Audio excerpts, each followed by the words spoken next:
New this morning, a Seattle police officer is in a hospital after crashing into a pole in the Rainier Valley. KIRO 7 was on the scene just after 1 this morning. You can see the police cruiser is badly damaged. The officer was driving on Rainier Avenue South when he crashed at the intersection with South Garden Street. Rainier Avenue was shut down for much of the night. SPD would not tell us the officer's condition or what might have caused this crash. Also new this morning, KIRO 7 was first on the scene as a man was being treated for injuries at a strip mall in Kirkland. Police and paramedics were called out around 2 this morning to Juanita Drive Northeast and Northeast 141st Street. Now, they would not confirm any details to our KIRO 7 crew. We are working to learn how the man was hurt, and as soon as we get more information, we'll let you know.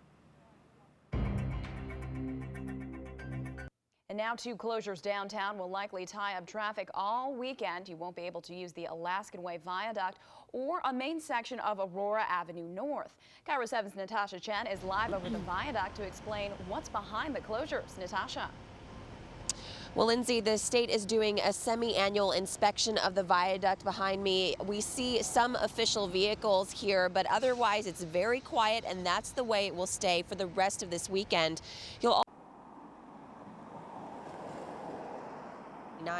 That one goes from the south end of the Battery Street Tunnel to Valley Street. That closed last night at 11 and will stay closed until 5 a.m. Monday. Crews will install a sewer line there for the Mercer Corridor construction project. A spokesman for the State Department of Transportation said they planned these closures together. We scheduled this intentionally with the same weekend that the viaduct is closed so that we're impacting the corridor once as opposed to splitting that up. As for the viaduct, take a look at where that closure is. It'll go from South Spokane Street to the Battery Street Tunnel. It's closed until 6 p.m. today, and the same thing goes for tomorrow. It'll be closed from early morning Sunday until 6 p.m. Now, the idea is to have all these closures at once instead of giving you traffic problems over multiple weekends, but that does mean for this weekend, you'll have to give yourself a lot of extra time to get around. Reporting live downtown, Natasha Chen, KIRO 7 Eyewitness News. Thanks, Natasha. So the big question is, how do you get around all of this mess? KIRO 7 traffic reporter Alexis Smith continues our team coverage with the detours you'll need to know. Now, best bet, avoid 99 completely and use I-5 from the start. Or if you don't, you can always shift over at East Marginal Way or Spokane Street if you're coming up from the south. If you're coming in the north, from the north, headed southbound 99, you can shift over to southbound I-5 at 85th, just north of Green Lake. But you can certainly expect some extra company along I-5 and, of course, on all those surface streets in Seattle this weekend. In the KIRO 7 Traffic Center, Alexis Smith, KIRO 7 Eyewitness News. And if you want to take another look at all those closures and detours, just head over to our website, KIROTV.com.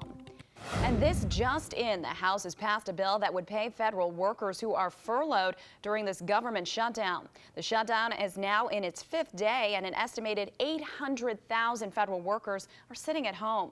The vote was unanimous, 407-0. The bill now moves on to the U.S. Senate. New this morning, the driver of a pickup truck crashed through a median and landed in a ditch. It happened just after midnight along I-90 and 405. We are still working to get more details on what caused this crash and the condition of the driver. Also new this morning, an 18-year-old woman was killed in a crash yesterday in Whatcom County. Now, troopers say the driver of a car lost control near the city of Linden.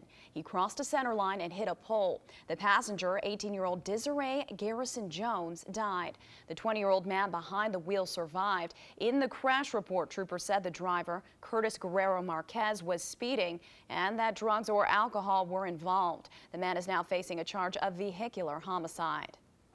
A busy intersection in Bellevue was shut down after a deadly crash. A motorcyclist and a car collided near Bellevue Square. The 29-year-old biker died. Police arrested the 33-year-old driver of the car on suspicion of DUI and investigation of vehicular homicide.